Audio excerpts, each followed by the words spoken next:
O desafío de escribir este libro convertiuse para min en algo moito máis sorprendente do que xamais podía imaginar. Estaba tan entusiasmada por descubrir aquel tesouro cultural tantos anos agochados que recorrín a miña aldea como tantas veces o fixeran os meus devanceiros na procura de toda aquela xente que participara do Entroido para que me contasen o que aínda lembraban. Foi moi gratificante falar cos meus veciños, xente humilde, espontánea, en definitiva, persoas moi creativas que teñen maxia, aínda que eles non o saiban.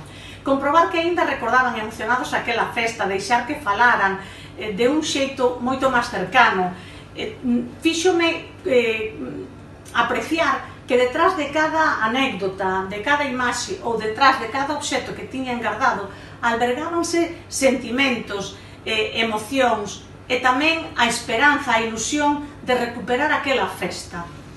O certo é que as maiores tolemias son esas que se fan de improviso, que nalgún momento sentimos, vivimos ou nos paralizan, pero son as que deixan pegadas. Por eso, disfrutei moito a recollida pola aldea, sendo consciente de que os nosos maiores nos van deixando e que debemos seguir os seus pasos, pois eles recórdanos que nunca é tarde para aprender para soñar, para aprender a voar, que todo está aí fora esperándonos. Ensináronme que o Entroido é unha invitación a disfrutar, a participar, a xuntarnos uns cos outros, a aprender e a formar comunidade.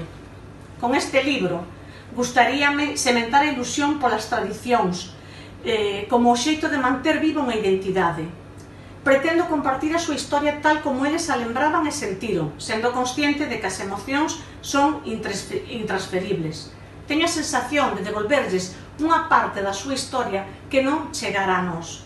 Para min, foi o mellor camiño para adentrarme na alma da miña aldea.